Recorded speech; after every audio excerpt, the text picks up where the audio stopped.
Good morning. It is 9:12 a.m. on Sunday, June 25th, 2017. I'm Christiana Ellis and I just woke up. This is 5 more minutes. Let me fiddle with my microphone stand a bit. Today is Sunday, which of course means it is time to continue our rewatch of Avatar: The Last Airbender with Season 3, Episode 4, Sokka's Master. It's been a while since we had a Sokka-focused episode. Uh, and I think, I wonder how much of that was, was there a recognition that maybe we, with Aang and Toph and Katara all powering up in terms of their bending abilities, that we needed to ensure that there's credibility for Sokka to catch up and be playing his part. I guess what I'm just wondering is like how naturally did this storyline emerge, and how much was just like a recognition of like, oh shoot, we need to make sure he's leveling up too, and to continue this whole role playing game campaign analogy. In any case, certainly, like in some other stories like this before, like, what I'm thinking of, for example, is Xander in Buffy the Vampire Slayer, where being the one in the group that doesn't have any powers can lead to some like anxiety or feelings of inadequacy. And, so as we see at the beginning of this episode, we start with they're flying through and they're watching a meteor shower, and then one starts, hits very nearby, which is all very exciting. And then there's a fire. Oh no, we got to save the village. And we immediately have Katara, Sokka, and Toph Katara, Aang, and Toph with important things to do. And Sokka, what should I do? Look after Momo. And then even when there's a little tiny fires to put out, Momo's better at it than Sokka. And so we're setting up there why Sokka might be feeling left out. Now, we have seen, of course, over the course of the series that Sokka has a lot to offer, but it's more situational, right? A lot of what he provides are the intangibles, which is, of course, what the other kids realize once Sokka is away training, that the chemistry of him constantly providing his sarcastic comments and the structure that he imposes with his schedule or his other plans, not to mention the creativity of his plans, is something that it is actually somewhat easy to take for granted, not only for the others, but for Sokka himself, to not fully understand or appreciate how much difference that makes for the team dynamic. So I think it's very easy for us to understand that even it puts us as the reader, or excuse me, the viewer, in the same position that Katara is, when I think she very empathetically puts it, we're sorry you're feeling down, but we hope you know that we don't see you that way, meaning as useless or not an important part of the team. Because I think that is how we as viewers feel, is that Sokka is just as much part of the team as everybody else, even if he's not necessarily as combat focused in his skills. But nonetheless, we can also understand why he would feel like everyone else can do these amazing things, and it's easy for him to take his own skills for granted. So it's a good time to catch up with that aspect of who Sokka is and give him some new stuff to do, which is great. And I'm glad that the show is taking the time to do that. Even so, whereas last week felt a little bit like a side episode that was filler, and maybe it gave Katara a little bit of development in the idea of, oh, she doesn't want to leave hurting people behind, and we can understand that too. But this episode, I think, felt more ingrained with everything else. Although my complaint last week that this idea that they're on this very busy schedule that's really kind of ill-defined, and what is it that they're actually trying to do, and why do they have time to do this but not that. That continues here. I mean, in the sense that I think we can perhaps forgive a little bit of fuzziness with Sokka's level of improvement, or the montage that we see that's supposed to really only take place over 2 days. And also just that idea of, we don't understand how big an impact 2 days is on this mysterious schedule. But it bothered me less in this episode, and maybe it's partly just because it's so obviously a productive thing for the team to be doing to help Sokka, level up his skills a little bit. Whereas last week, helping people sounded good, but it wasn't necessarily something that could easily be slotted into the big picture. So, they go shopping first, which it's kind of fun that the idea of retail therapy is, immediately cheers Sokka up. And the little scene where they're all hanging out in the weapon shop is kind of fun. Aang trying on that crazy dragon armor that's so heavy he can't even move in it. He does mention the idea of an air sword, which is kind of cool. That's just a hilt, but you bend the air to make a blade with it. At the same time that you can't help but wonder, like, well, what do you need the handle for at that point? But, I mean, because the handle on a real sword is really only there because you can't touch the blade, which, it's, okay. Anyway, that's not a point. That's not a problem, really. We see Sokka trying out a number of new weapons. Spears, nunchucks, a club that he can't even lift. But of course it is the sword that draws his eye. And we have our helpful one-line expositional shopkeep of, like, yeah, you're right, that's a good sword. It was made by this guy who's a super duper swords guy, and he lives just up the hill. All right, I'll leave now because I have fulfilled my role in the story. So they decide, hey, that's what Sokka needs, is he needs a master. That's what everybody else has kind of been doing in terms of improving their skills, is training with a master. Or being the master in Toph's case. I mean, she references the badger moles, which is kind of fun to just tie back into the idea that that's how she learned her earthbending. Oh, my washing machine has gone into the spin cycle. Hope that's not too loud on the recording here. But the idea that Sokka needs a master and to train, to give him something additional to do to build his skills, is good.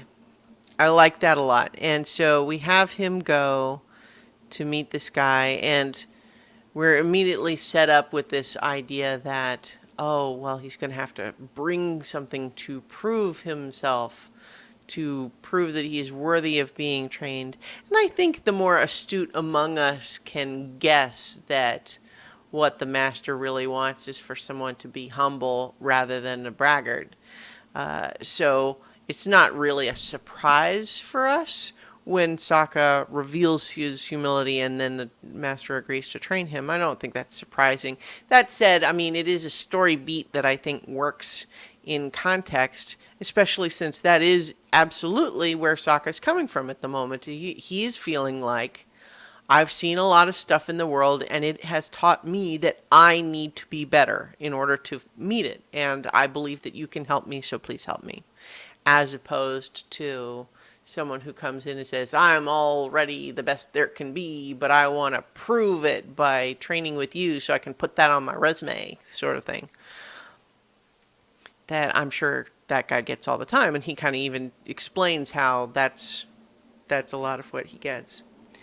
So we get some fun stuff training, but before we get into that, let's talk just a little bit about the kids back at camp missing Sokka, and that's some fun stuff, especially since it highlights a couple of things. One is, of course, that Toph has clearly kind of a growing crush on Sokka, that she's not really willing to admit even to herself yet, but we see some blushing, some I miss Sokka-ing And then we have Katara trying to take up the mantle of being the one making all the sarcastic jokes, and she's not good at it.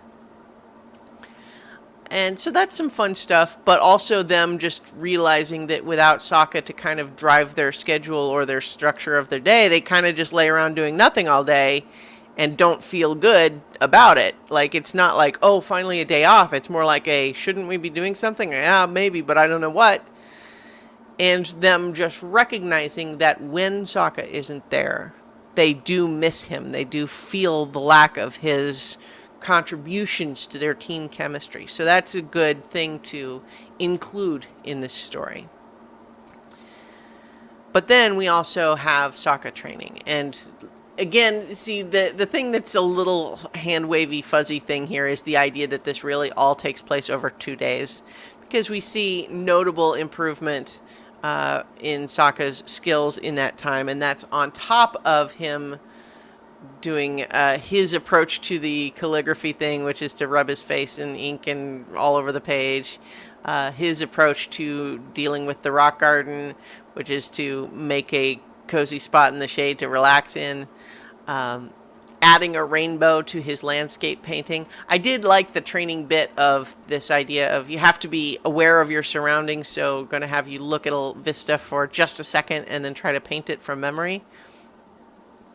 So I like a lot of those things, and it's interesting to watch, especially I think when you know what the outcome is. It's interesting to watch the sword master, his evolving impression of Sokka, because even as in some ways it's like when Sokka approaches and he's humble at first, and it's like the show has this pretense of expecting us to be surprised. Like that, oh, well, Sokka, you're not doing a good job of selling yourself. But then it turns out that's what the master wants. But it's the same thing with these other things, is that the master kind of, we see Sokka clearly doing the unexpected when faced with these various challenges. And we see the master kind of comment on them without really assigning, like, an assessment to it. But at one point, for example, we have the butler shocked at Sokka's reorientation of the rock garden, and then Sokka says, "Bring me a cool drink." But then the master's like, "Yeah, bring me one too. I'll have a slice of lemon in mine." And so that's an indication to us that, hey, master's digging this. And so then we build this to this idea that we're going to have Sokka, who needs to have this connection to his weapon, and so we're going to have him make his own, and he knows, I'm going to make it with the meteorite metal. That's super cool, right? I mean, that's great. First of all, the idea of a star metal sword is, that's a thing. And it's set up nicely with the meteorite that happened earlier in the episode, so we know it's there. We have the opportunity for the master to meet the rest of the team when they help to bring the meteorite in. There's lots of good stuff happening there. The sword looks cool. We see him working hard to make it. There's a lot of good stuff there, and so the having the result, the finished project of this sword and his ability to use it feels earned in that respect. But at the same time, I think the finishing touch on Sokka leveling up here is when he realizes he's come to respect this master so much that he's not willing to sort of accept his graduation, so to speak, under false pretenses, having lied about being from the colonies and so on. And once again, I don't think it's necessarily unexpected that we will guess what the master's really doing there, but it's kind of exciting and unexpected to see that when Sokka confesses, the master immediately draws his sword and says, "Oh, I'm sorry to hear that," and attacks. And so there's a little bit of a, whoa, like we might have guessed that the master really knew all along, but we didn't necessarily expect that. But then again, as they fight, and Sokka is clearly outmatched, but using his agility, his intelligence, his planning, his tactical thinking to hold his own. And does so in a way that we see, the master praise repeatedly as he's fighting. And then eventually we discover, oh, yeah, the master, first of all, it gets to the point where the rest of the team has to rush in because they're worried that Sokka needs their help. Although, we can observe that they would have been too late if the master was really trying to kill him. But in any case, and so only then to have the master reveal to Sokka is like, yeah, I knew all along, but I was waiting for you to tell me. And I don't want to, I knew about the Avatar and this whole thing of like, it's the arts of, martial combat don't belong only to one nation. And the key to the whole thing is that he gives to the kids as they're leaving the Pai Sho tile, the White Lotus, which, of course, we've had set up from last season, that this Order of the White Lotus that Iroh is a member of, and that's kind of this fun deepening of this conspiracy and this world building that goes so well with all of the badass cuts to Iroh that we'll talk about in just a second. So the kids don't recognize what it is, but now they have one of these things, which we can only imagine as potentially being helpful to them in the future, like if someone sees that they have it, for example. But it's a nice indication of that being another clue as to why the master would be so willing to help them. In any case, it's a very satisfying side story for the kids that helps Sokka to level up his skills, feel more of a contribution to the team from a combat standpoint, but also to have there be additional recognition of what he was already contributing, which is great. Love it. So, though, in the meantime, we also have all of those cuts to Iroh in the prison, which I don't know that there's a lot to say because each one is really sort of just building on the previous one, which is to say, although he is still playing up this idea of the weak old man who's filthy and degenerating in this prison cell, eating like an animal and that sort of thing, but to reveal to us that that's just an act. He's playing it up to the guards, and in the meantime, he's working hard, he's training. And to build those various cuts like a training montage intercut with Sokka's own training allows us to believe that he has been doing this all this time and building himself up. And so the reveal when he lets the robe slip away and he's all buff and cut now, very nice.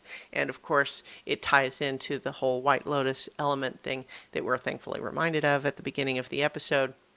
So there's a lot of good stuff in this episode. And even though like nothing new happens with Iroh, there's a lot of great foreshadowing of showing that he is not giving in to despair. He's not giving up. He's taking care of himself and he's biding his time. That's exciting.